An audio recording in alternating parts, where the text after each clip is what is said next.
All right, team, welcome to day 3 of the synthesis essay unit for AP Lang. The last 2 days, we reviewed how to break down a prompt.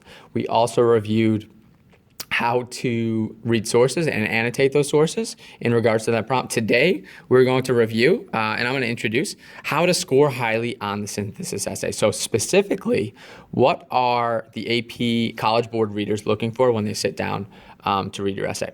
So please take out a blank piece of paper, and I would like you to write down, we're going to create this following rubric together. I've already started so on my own. You're going to need 1, 2, 3, 4 columns and 1, 2, 3, 4 rows. Across the top, we're going to list the categories in which you will be scored. So the first category is argument and position. The second category is evidence. The third category is explanation. And the fourth category is writing and organization. Ultimately, these are the 4 most important categories against which you are scored on the AP Lang exam, specifically the synthesis essay. Now, across the side, there are 3 different levels that we are really concerned with. The lowest level is inadequate or weak, and then we have adequate, so just good enough, but not necessarily strong, and then we have effective or strong. Once you create that chart, we're going to begin filling in the descriptors. So the first category is argument and position. And in order to score effectively or strong in argument and position, you must have a position statement, and it must be effective. In other words, the writer takes a stance by responding to the prompt. You must respond directly to the prompt in order to score effectively for argument and position. Adequate responses.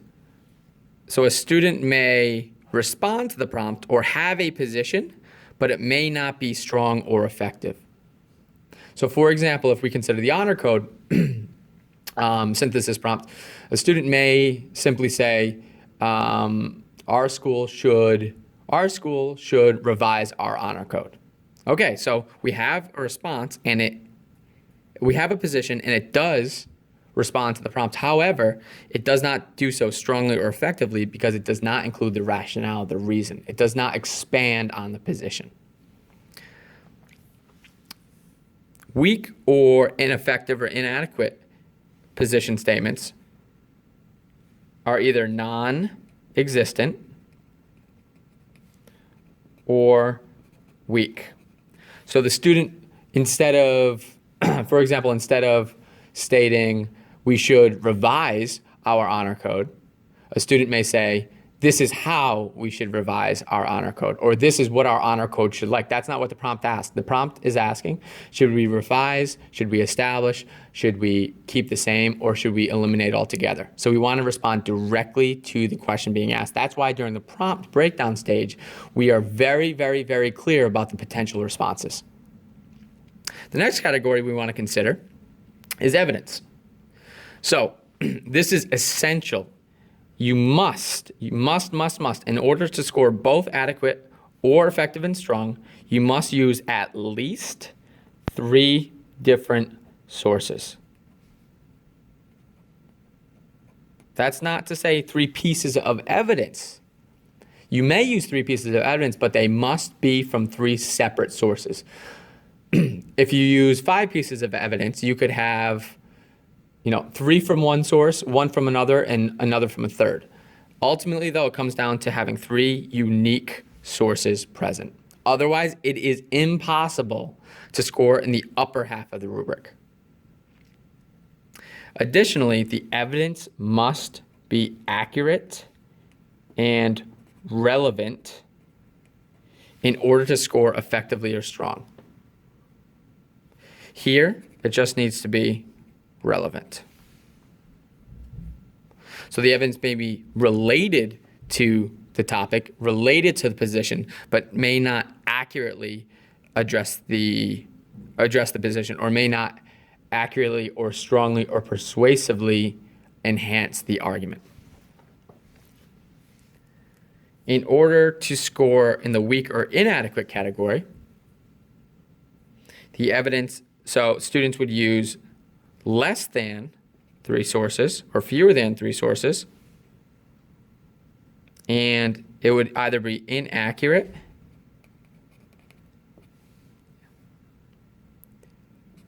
irrelevant, or just plain weak. Any of these 3 descriptors would qualify the evidence as inadequate or weak. So it's important, huge takeaways. You must use at least 3 separate sources, and the evidence must be both relevant and accurate. Explanation. So this is what we would call in our composition class similar, like interpretation. How are we explaining that evidence and how are we connecting that evidence to our position? So the explanation at College Board uses these 2 words. It must be strong and it must be convincing. The word I like to add to this is thorough. In other words, do not let the evidence speak for itself. You must explain explicitly how does your evidence support your position. That how is key. Why are you including this evidence? How is this evidence substantiating your argument? Next, in order to score adequately, the evidence is appropriate while still linking the evidence to the position. So you are explaining yourself and you are drawing a link from your evidence to your position. You just may not be doing so convincingly or with strength. Lastly, in order to score inadequate or weak, the explanation, is not clear, not present, or does not link evidence to position. Last category is your writing. This is an on-demand essay. There's limited time for revision. There's limited time for editing, and College Board recognizes that. As such, the AP scoring guidelines do allow for grammatical errors. With that being said, your writing and organization needs to be clear with few errors in order to score in the strong or effective category. Clear, still need to be clear with some errors to score in the middle adequate category, and the writing may be weak, unclear, with many grammatical or organizational errors to score in the weakest category. This is, some of you may be thinking this is thorough. Some of you may be thinking that this is light in terms of a rubric. I would certainly argue that this is much more concise and direct than our PBA rubric. And I think that we can learn a lot by utilizing this rubric to our advantage as we work through the synthesis essay. With that being said, we're going to practice using this right now. So please take one of the 2 packets that were distributed today. It should say 1A in the top right, and the first 2 words should be the conflict. You have 2 packets that look very close, very similar. Make sure that this one begins with the conflict. This is a student response from the 2004, let me just double check, the 2015, exam. So let's begin. The conflict regarding the utilization of honor codes can be seen in any school system, from elementary schools to college. Some argue that honor codes are ineffective in reducing cheating in schools, but statistically, this is not the case. While some argue that honor code should not be implemented for reasons such as ineffectiveness of the code and the creation of a, quote, Big Brother-esque environment, honor codes should in fact be implemented because they promote a healthy academic environment. They statistically lower the percentage of academic dishonesty in schools, and they are adaptable to fit in any school environment. So I'm just going to walk you through what I'm seeing in this opening paragraph. First, the student introduces the topic with background information. The student also acknowledges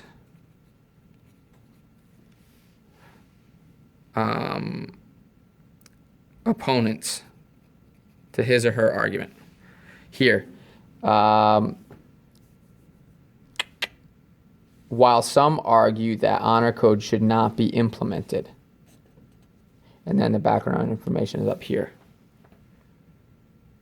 This student even goes so far as to list the reasons why it should not be implemented. I would say that's an advanced maneuver, not just acknowledging the opposing side, but listing potential reasons why the opposing side could be right. Lastly, we have the position. So these last 1, 2, 3, 4 or so lines, we have the argument. Very clear with rationale built in. So I would argue that this student's argument in and of itself, honor code should be in fact implemented because they promote a healthy academic environment, they statistically lower the percentage of academic dishonesty in schools, and they are adaptable to fit any school environment, is a really effective position. It's a strong position. It's clear, it's concise, and it lists the specific reasons. This is not required. However, it can enhance your position. Next paragraph. Firstly, one might think that honor codes will create a totalitarian sort of school environment. So, reason 1. This idea can be seen in Aaron Bacall's comic, which satirically states that a spy cam can greatly improve the honor code. So we have source 1. So we have one source with the reference to the author, or the source material, excuse me. Then I have to ask myself, does this evidence support this claim? So firstly, one might think that honor codes will create a totalitarian sort of environment. This idea can be seen in Aaron Bacall's comic, which satirically states that a spy cam can greatly improve the honor code. While this is a reasonable assumption, it doesn't hold up when put to the test. For example, so essentially, this student is actually using this evidence to potentially back up the counter argument. It seems as though this student is going to set up the counter argument and then argue against that, which will ultimately make for a stronger argument. Here we go. For example, in an article by Donald McCabe and Gary Pavilion, they point out that, quote, many students with honor codes allow students to take their exams without proctors present, relying on peer monitoring to control cheating. McCabe, and so we have a source number 2, so we're on our way. They go on to say that a peer culture develops an honor code. They say that a peer culture develops an honor code on campuses that just makes cheating socially unacceptable. This proves that an honor code system can be implemented without excessive monitoring of students. So we have an explanation that I would say is adequate, not necessarily strong. It's only one sentence. They go on to say that a peer culture develops an honor code that just makes cheating socially unacceptable. I would have preferred that the student elaborate However, this last sentence is strong. This proves that an honor code, although I would definitely avoid this, proves that an honor code system can be implemented without excessive monitoring of students. So presentation of the counter argument, and then proving the counter argument wrong. Really well done, and an advanced maneuver. Overall, we have two sources. We have explanation that I would argue is adequate. We have a strong claim backing up a very strong argument. So far, I would argue that this essay is scoring in the upper half. So you're looking at a 6 or a 7 right now. So, second paragraph. Secondly, some say that an honor code would do little to actually reduce cheating. This idea can be seen in the response of students at Lawrence Academy in Alyssa Vangeli's article, stating that they did, quote, not see it as their responsibility. So we have source number 3. When asked to report cheating, again, we have a presentation of a counter argument.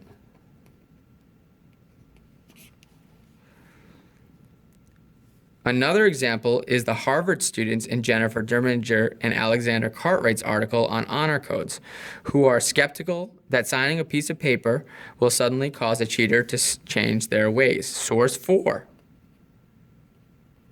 As you notice, this student is using multiple sources to back up the same claim.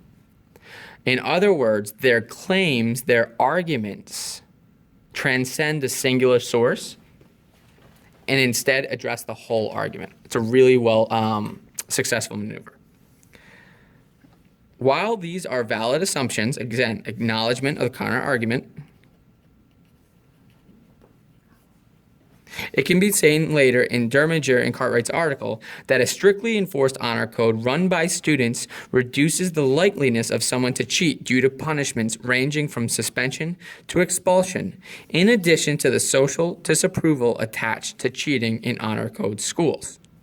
So, although there's not explicit evidence, it is a paraphrase, so that's why this student does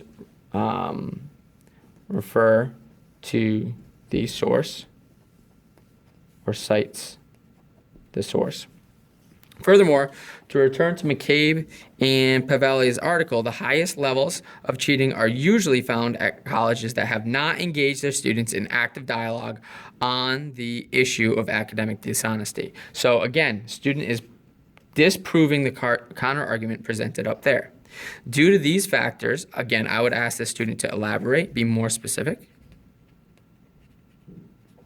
But again, it's an on-demand essay, so you can understand. The implementation of some form of the honor code system is proven to reduce cheating. So specifically addresses the main argument.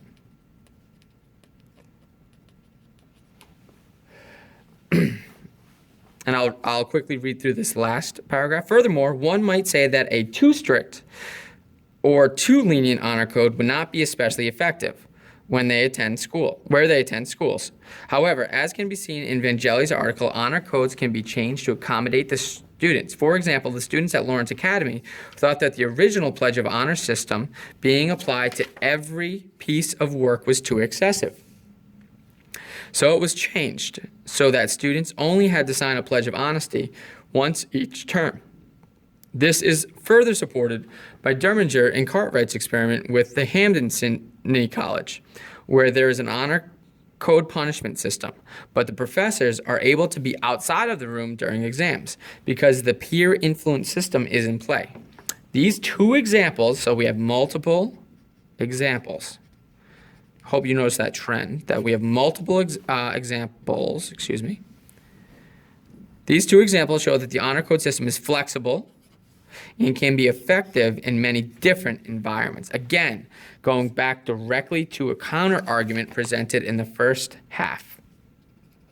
So we have a counter argument. It might be too strict or too lenient, but this is how I'm going to remedy that. You can adjust. In conclusion, honor codes should be implemented in all schools because they foster honest academic environments. Again, we have Reason 1, they are proven to reduce levels of cheating when put into practice, and the codes are adaptable to fit any environment. There are many who oppose the honor code system for various reasons, but when looked at in a larger scope, the honor code system is effective for far more often than not. Overall, going back to the original rubric, really strong argument and position, really strong evidence. These are the strengths of this essay. This student does a fantastic job of taking a stance, presenting a counter argument, undercutting each one of those counter arguments, and using multiple sources with lots of agility in doing so. All of the evidence is accurate, all of the evidence is relevant, and the student uses more than 3 sources. Where this student falls down a bit is in the explanation. I would argue that this explanation is simply adequate and not strong. It's appropriate, it does link the evidence to the position, but I would argue it is not thorough. Lastly, there were very few errors, if any, in the writing. The writing was especially clear. So overall, I would say that this student scored in the top category, the top row, for 3 out of the 4, which would ultimately put this essay between a 7 and an 8. I would score this essay a 7 to an 8. This last part is less important, excuse me. It's more important just to understand where on this rubric the student would score. Now, what I would like you to do is continue, work through the next 2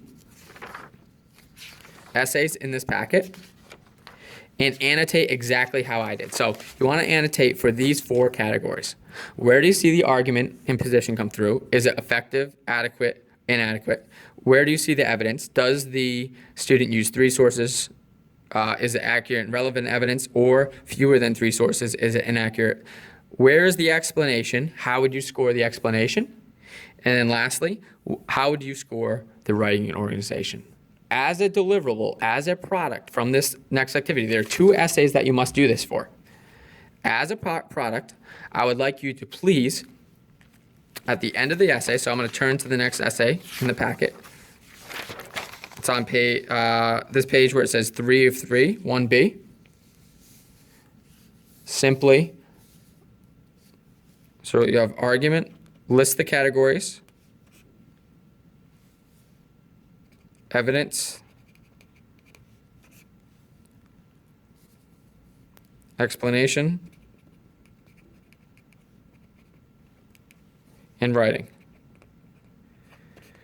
So you're going to list the score plus reason. So first step, go through, read, and annotate. Second step, for each category, how would you score it and why?